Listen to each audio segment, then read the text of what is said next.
Chikian. Salamat. Kian. Ang swerte mo naman masyado sa asawa mo. Gwapo na nga, responsable pa. Tama ka dyan. Hindi pa nga ako tapos kumain pero busog na ako sa inggit. Kung asawa ko yan, magpapabalatin ako ng hipon mo. Huwag niyo na kaming asarin. Normal lang na gawin ko to.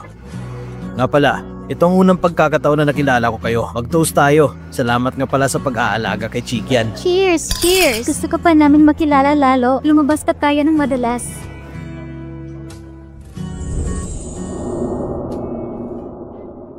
Trimming, ano bang problema mo? Ang sabi mo tutulungan mo akong mahigali sa kanila? Hindi lang sa di ako nakaganti sa kanila. Nawala pa ako ng 800,000. Huwag kang na sumigaw! Makinig ka sa akin. Simula ngayon, huwag mo na silang awayin.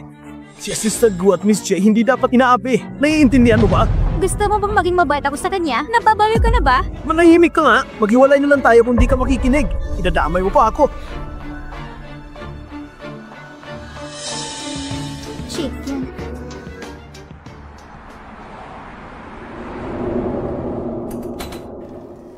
Kaya ko na to.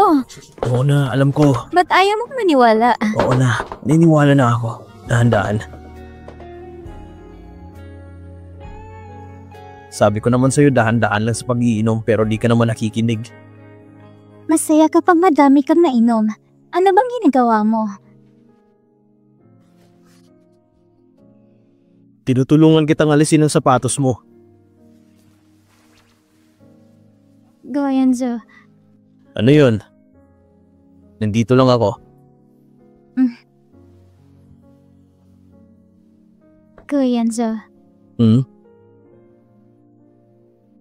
Ang pogi-pogi mo talaga. Talaga ba?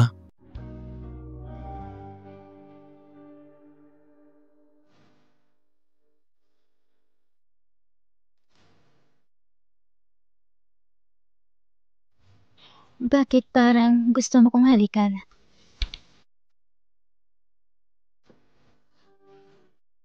Chikian. Alam mo bang pinagsasabi mo? Oo naman.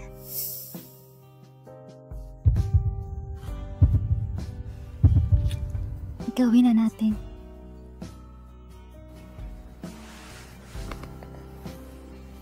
Kung gusto mong gawin natin, pagbibigyan kita. Pero huwag kang magsisisi.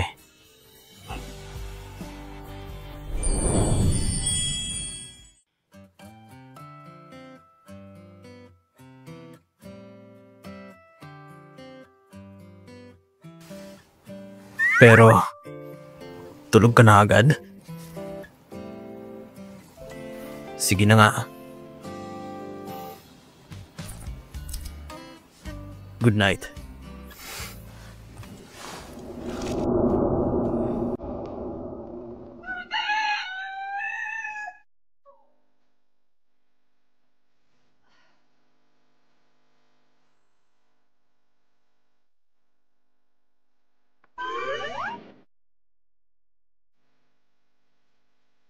Go, Yenzo! Bakit? Ano nangyari? May nangyari ba? Nangyari ka, no? Ano kasi? May nangyari ba sa atin na hindi dapat mangyari? Gusto mong malaman kung may nangyari sa atin? Hindi naman sa ganon. Iba na kasi yung suot ko na damit.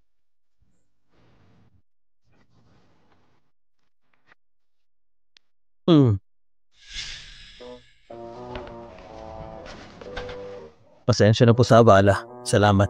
Wala lang yun. Normal na paminsan-minsan lumabas kayo mga kabataan. Painumin mo na lang siya ng marigamgam na tubig para mahimasnasan. Alaga mo lang mabuting asawa mo.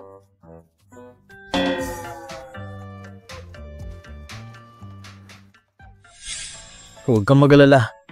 Walang nangyari sa atin. Ang damit na suot mo hiniram ko lang sa kapitbahay. Siyang nagpalit sa'yo. Bumangon ka na dyan. Papalala ko lang pala. Ikaw ay late na. Ano? Hindi pwede.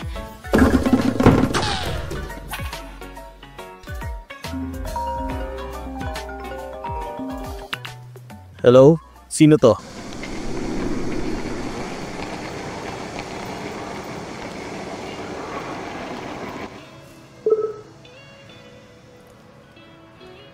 Yenzo.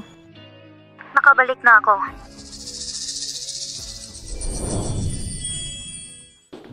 Tara na, late na ako. Anong problema? Ang aga pero nakasimangot ka. Wala to. Tara na. Tara na, late na tayo. Mr. Gu, 3 taon na nakalipas na niyaya mo si Miss Yu ng kasal. Pero pumunta siya sa abroad at pinakasalan niya si Charles. 1 buwan na nakalipas, nagdeklara si Charles ng bankruptcy. Nakipag-divorce si Miss Yu sa kanya. Itong nakaraang taon, nakaasa lang ang mga Yu kay Charles. Ngayon na bankrupt na si Charles, naghihirap na ang pamilya Yu kaya siguro bumalik siya. Bumalik siya dito para tulungan ang pamilya niya.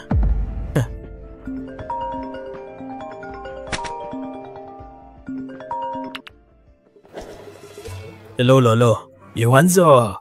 Ang babaeng galing sa pamilya Yu. Nakabalik na siya. Alam mo ba ito? Opo. Yuanzo, may asawa ka na, hindi ba? Huwag mong gayahin ng mga babaero na may tinatago. Dapat ay ayusin mo ito agad. Lolo, kilala mo po ako. Ganon tipo ba ako sa tingin mo? Kung pagsabihan mo ako ng ganon parang si Chikian ang apo mo at hindi ako. Si Kian ay para ko na rin totoong apo. Makinig ka. Ayusin mo ang gulo na to kaagad. Huwag mong hayaang magkasakitan pa kayo. Oo na po, Lolo. Huwag ka na pong mag-alala. Mr. Gu, yung bodyguard na inutusan natin na bantayan si Madam, nag-report na magkasama si Miss Yu at ang asawa mo. Sundan natin sila. Makinig ang lahat. Ito si Yushi o Miss Yu. Anak siya ng pamilya Yu. Sikat siya na designer at niya ng kooperasyon sa atin. Palakpakan natin siya. Hello po, Miss Yu. Galing ako sa design department. Ako si Zanker. Fan na fan mo ko. Ikaw si Chicken, hindi ba? Hello po, Miss Yu. Kinalam mo ko? Oo naman. Nakita ko yung design mo kailanman. Maganda ang gawa mo. Manager Zhao. Gusto ko sana si Chicken ang mag-handle ng project na gagawin ko. Ako? Miss Yu, salamat po sa tiwala sa trabaho ko. Tingnan mo.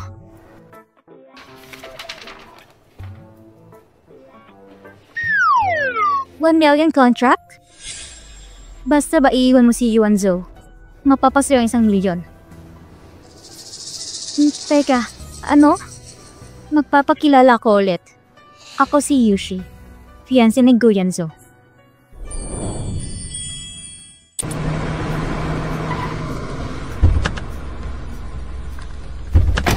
Halika na, bilisan mo! Kakabalik lang ng ex mo pero nang gulo agad. Siguradong malaking away to. Fiancé? Tama ka dyan. So nandito ka para kay Guyanzo. Hindi dahil nagaganda ka sa design ko. Design? Hindi ba 3rd year lang kinaya mo sa isang bulok na stage college? Bakit mo naman naisip na magugustuhan kong design mo? Nandito ako para sabihin sa'yo na may relasyon kami ni Yuanzo noon. May hindi lang kami pagkakaintindihan. Ganun ba, Miss Yun? Pero nasabi ko na sa mister ko na wala akong pake sa mga ex niya. Kaya bakit ko siya ipagpapalit sa marami mong pera? Kulang pa ba? Magkano? Ikaw na magsulat. Miss Yu, hindi ko alam sa iyong mayayaman pero tingin mo ba mabibili ang lahat ng pera? Para sa akin, hindi lang basta bagay si Yuan na pinagbibili. Kung gusto mo ng divorce, sige ba? Pero gusto ko siya mismo ang magsabi. Kaka ako papayag. Matapang ka pala. Chicken, pinag-imbestigahan kita. Maagang namatay ang mga magulang mo. Kasal na di natuloy dahil di ko mahal ang ex mo. Ang lola mo naman ay may malubang sakit at nasa ospital. Ang sinasahod mo dito ay pangbayad mo sa ospital sa nurse. Ang pera na to, sigurado ka bang ayaw mo? Sigurado siya.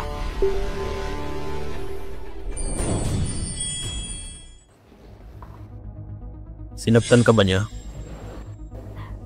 Yenzo, nakita din kita ulit. Walang dahilan para magkita pa tayo. Yuanzo, Alam ko nagkamali ako sa'yo dati. Pero pinilit lang ako nila mama. Ayaw kong iwan ka. May problema yung pamilya namin. At handa na akong maging asawa mo. Pwede bang ayusin natin? Babawi ako sa'yo. Di ba wala kang pakialam sa akin noon? Kahit nung inatake sa puso si Lolo. Simula nun, nawalan din ako ng pakialam sa'yo. Makinig ka. Huwag mo nang guluhin ulit ang buhay ko. Kung hindi, i-report kita kay Mr. Gu. Pwede niyang ipull out lahat ng investments ng pamilya mo. Mr. Gu? Hindi naman siya. Tama. Bilang assistant ko, para ko na rin totoong pamilya si Assistant Gu. Mahalaga din sa akin na maayos ang buhay niya. Kapag pumilit ka pa, Miss Yu, isipin mo na lang ang mangyayari. Paano na lang ang pamilya mo? Salamat, Mr. Gu. Mauna na po kami ng asawa ko. May gagawin pa po kami. Tara na. Teka lang. Diyan ka lang. Miss Yu, nakita mo naman siguro ang relasyon ni Mr. Gu at Mrs. niya. Masaya sila at mabuti. Kapag pinagpatuloy mo to, paano ang pamilya mo? Hindi mo gugustuhin magalit si Mr. Gu. Tinatakot mo ko? Basta pinapasabi ni Mr. Gu, Miss Yu, mag-ingat ka. Ikaw?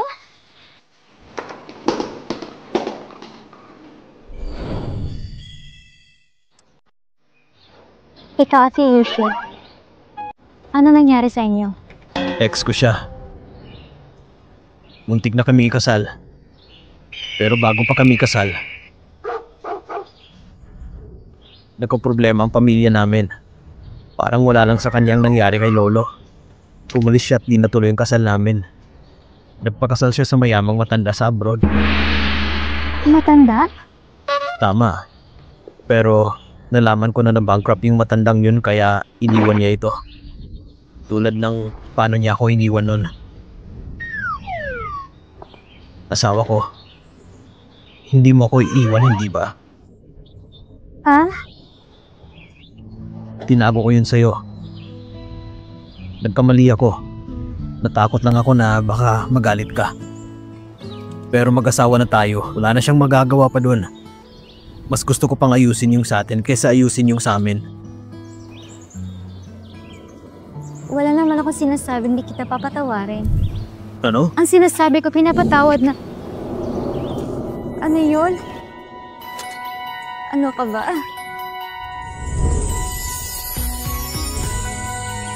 Anong ginagawa niyo? Anong ginagawa niyo? Bakit ka nandito? Gusto mo siya? Bakit ayaw mo makayos tayo? Yushi, hindi ka pa matapos? Go, Yanzo. Magkakakilala na tayo simula bata pa. Akong fiancé mo. Mas pipiliin mo to, walang maayos na pinag-aralan, at mahirap ang pamilya. Bakit siya pa? 3 taon na nung pumunta ka sa ibang bansa. Pinutol ko na din ang ugnayan ko sa'yo. Bakit mas pinili ko siya kaysa sa'yo? Bakit naman hindi? Isa pa, si Kian ang asawa ko. Respetuhin mo relasyon namin. Respeto? Ang mga katulad niya ay pang-maid lang sa bahay. Hindi siya nababagay sa'yo. Ganon? Yes, you. Hindi ba't ikaw ang anak ng mga you? Sikat ka din na designer.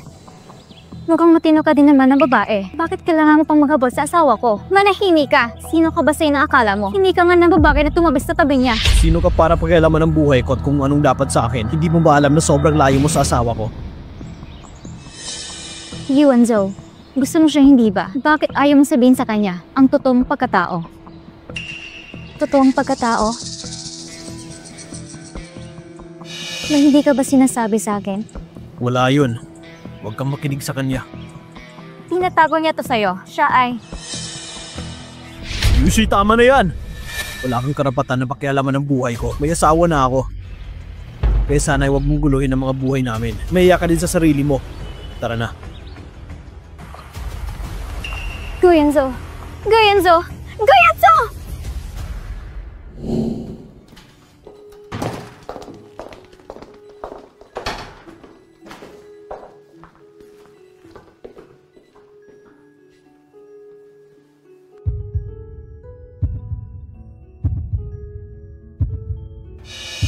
Go, Yanzo. Sabi ni Yushi na may kinatago ka sa akin. Alam mo yung pinakaayaw ko? Yung mga sinungaling. Alam mo yung pinakaayaw ko? Yung mga sinungaling. Hindi, wala akong tinatago sa'yo. Talaga? Oo naman.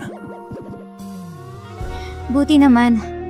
Sa susunod, kahit ano pang mangyari sa atin, huwag kang magsisinungaling sa akin, okay?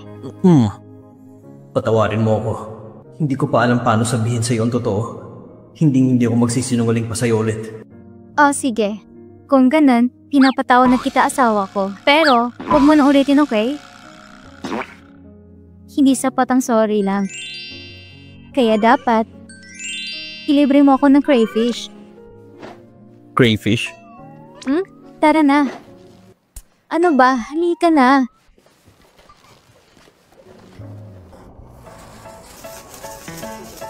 Bakit hindi ka pa kumakain? Hindi pa ako nakakain ito. Hindi ka pa nakakain ito? Hindi. Matagal na ang huling kain ko nito. Kawawa ka naman. Pero masarap ang crayfish na dito. Siguradong magugustuhan mo to. Kain na tayo.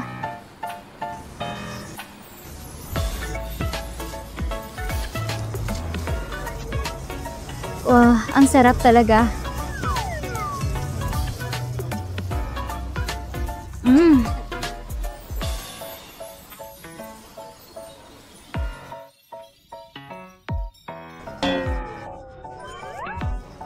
Hindi ka marunong magbukas? Ang tagal na siguro ng huling kain mo nito. Kaya di ka marunong. Heto.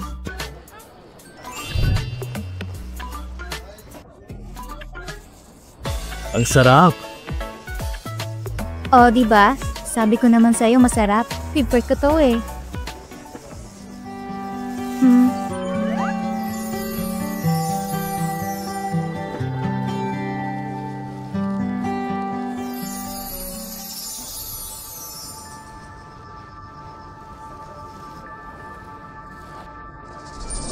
Go, Enzo.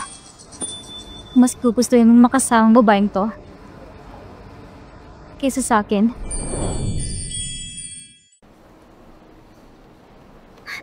Tigil. Malilit na ako ba eh. Teka lang.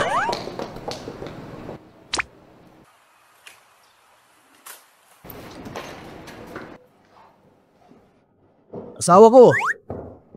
Bakit ka nandito? Nakalimutan mo yung baonan mo. Salamat. Kainin mo to ng mainit mamaya. Iinitin ko to mamaya. Enzo, may gusto sana akong sabihin sa'yo. Wala na tayong kailangan pag-usapan. Kung ayaw mong malaman ni Chicken ang totoong pagkatao, sumunod ka sa akin. Asawa ko, may pag-uusapan lang kami tungkol sa trabaho. Kumain ka na muna. Sige. Ang sabi sa akin ni Trini, tigilan ko ang panggulo kay Chicken at ang wala niyang silbing asawa. Nagkakakilala din sila ni Missy. Posible kayang galing talaga siya sa mayamang pamilya.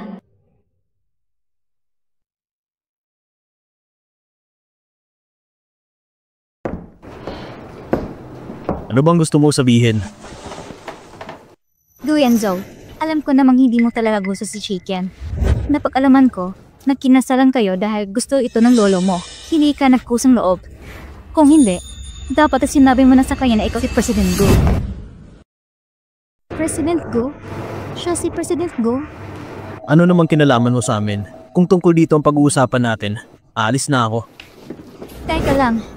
Enzo, 3 araw mo lang ngayon. May party na hinanda ang pamilya ko. Makakadalo ka ba? Bakit naman ako dadalo? Ang pamilya namin ay may malaking problema ngayon. Kaya kinakailangan namin ng tulong mo. Kapag nandun ka, dadami din ang dadalong businessman. Pakiusap, tulungan mo kami. Pangako. Hindi ko na kaya guguluhin Polly Chicken. Totoo ba yan? Hindi ba't nag-desisyon ka na?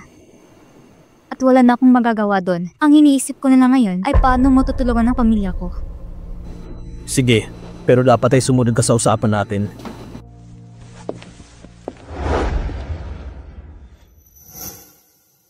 Lumabas ka na dyan.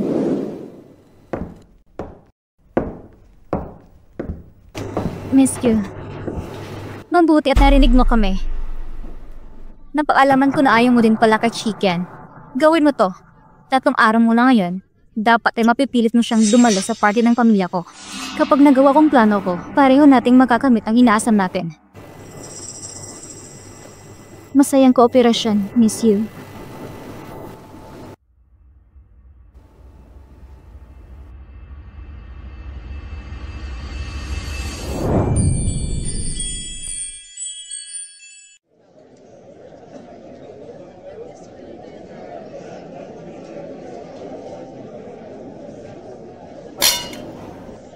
Grabe ang ingrande ng party na to.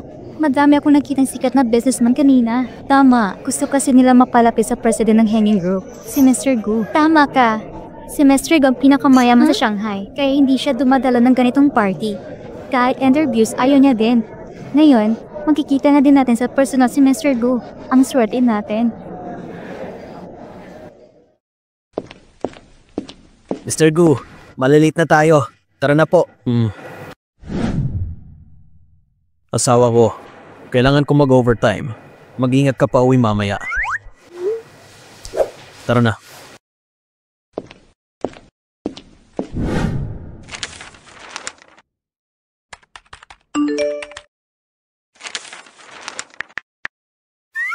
Asawa ko, kailangan ko mag-overtime. Mag-ingat ka pa uwi mamaya. Sige po, mag-iingat ka din. Huwag mo kalimutan kumain. Hihintayin kita sa bahay.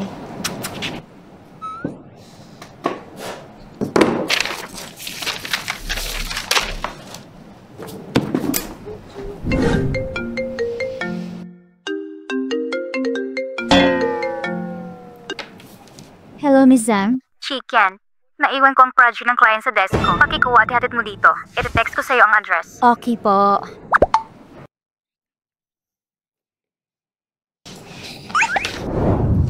Nakahanda na ba?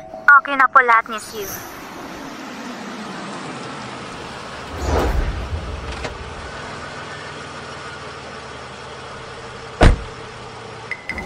Yuanzo, nandito ka na.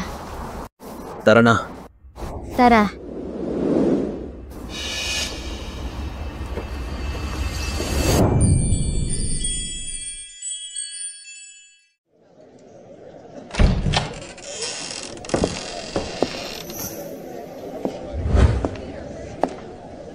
Mr. Gu, mabuti at nandito ka na.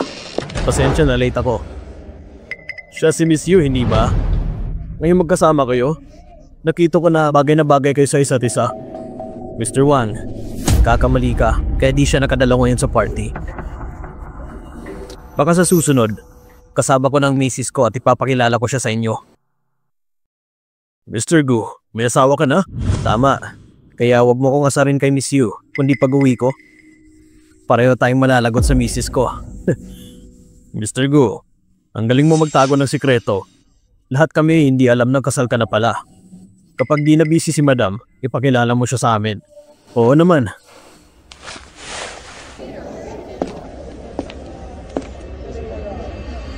Yushi. Tandaan mo usapan natin. Pagkatapos nito, huwag mo na akong guluhin pa ulit. Ayoko magkalat ng maling balita ng iba tungkol sa akin. Yuanzo. Tawagin mo ko Mr. Gu. Isa pa, matagal na tayong tapos, hindi ba? Yuanzo. I mean, Mr. Gu. Wala talaga akong ibang intensyon. Nagbibiro lang naman sila at nakakalimutan din nila ito. Hindi ko sisira ang relasyon ninyo ni Chicken. Ginawa ko na ang gusto mo, kaya uuwi na ako. Walang anuman.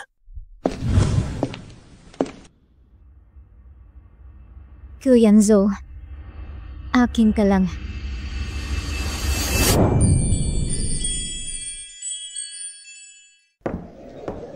Miss Yu, simulan na natin.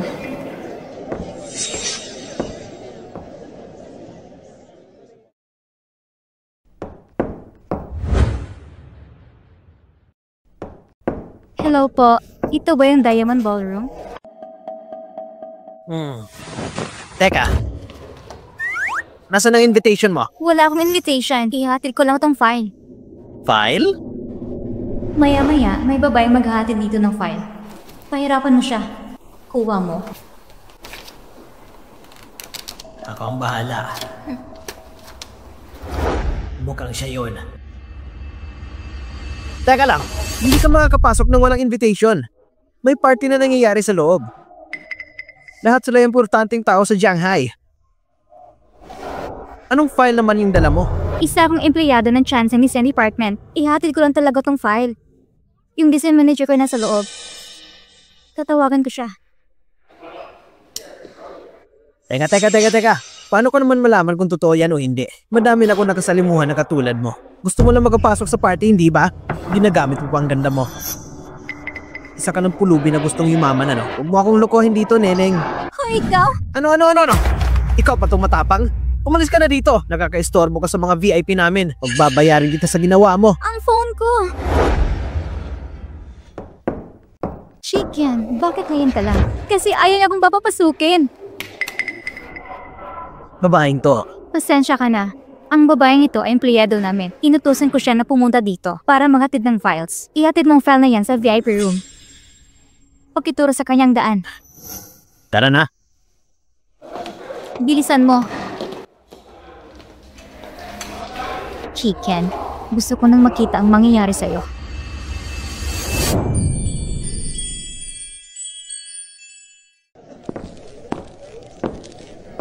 Hindi ko inaasahan na may asawa na pala si Mr. Gu. Wala man lang kasi tayo nabalitaan. Nung akala ni Mr. Wong na may relasyon si Mr. Gu at Miss Yu, mabilis niya itong tinanggi. Ang swerte naman ni Mrs. Gu. Nagkakaingit talaga. Nasaan kaya yung akin? Nakita mo bang mukha ni Miss Yu? Kung ako yun, gusto ko na lang magpalamang sa lupa. Hindi ba't ikakasa na dapat sila pero umalis siya?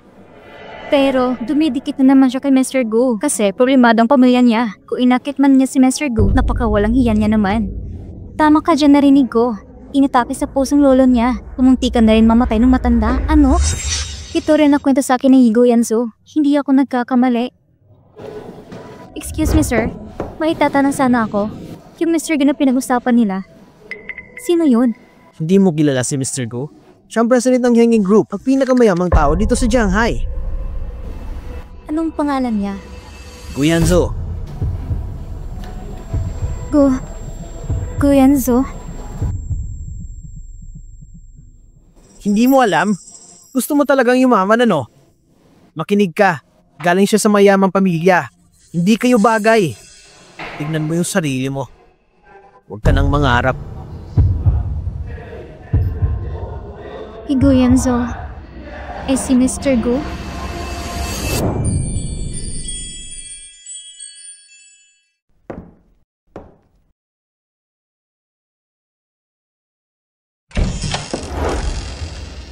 Bakit ka nandito? Bakit?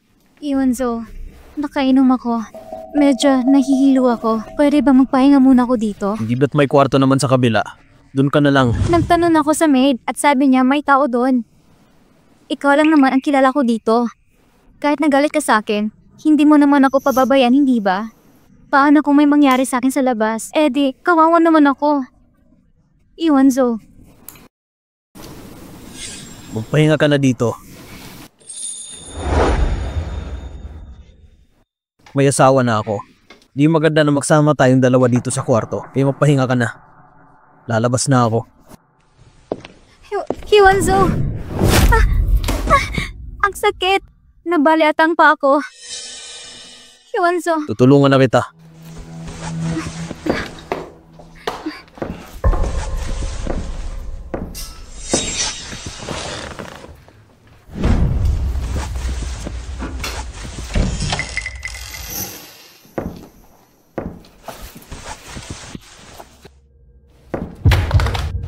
Gu Yanzo?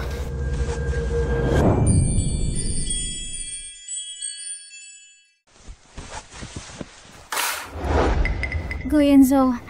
Ken, bakit ka nandito? Tama. Hindi na dapat ako pumunta. Pasensya. Pasensya at nasturbo ko kayo ni Miss Yu. Chicken. Ngayon na alam mo na, hindi ko na itatago sa'yo. Sa totoo lang, maayos ng relasyon namin ni Yuanzo. At ikakasal na kami. Takot lang si Yuanzo na malaman mo. Kaya hindi niya sinasabi sa'yo, huwag mo siyang sisihin. Anong pinagsasabi mo? Hyunzo, alam ko naman pinaglaruan mo lang si Chikian. Kung hindi mo itatago sa kanya na ikaw ang president ng hanging group. Kian, hindi. Hindi ako ganoon. Wala akong relasyon kay Yushi. At hindi ko pinaglaruan ang damdamin mo. Tama ka. Di mo pinaglaruan ang damdamin ko. Ginamit mo lang ako para sumaya ang lolo mo. Goyanzo, nag-i-enjoy ka bang makita na nagtitipid ako sa araw-araw para lang makaipon? Tsaka, nung nagkunwari kang sekretary ni Mr. Go at tinakot mo ang mga manager, kaya pala takot na takot sila sa'yo. Tama, yung 300,000 nilay mo, ikaw din sumingil nun, hindi ba? Maraming salamat, Mr. Go. Napakabait mo talaga sa mga mahihirap. Makinig ka muna sa akin.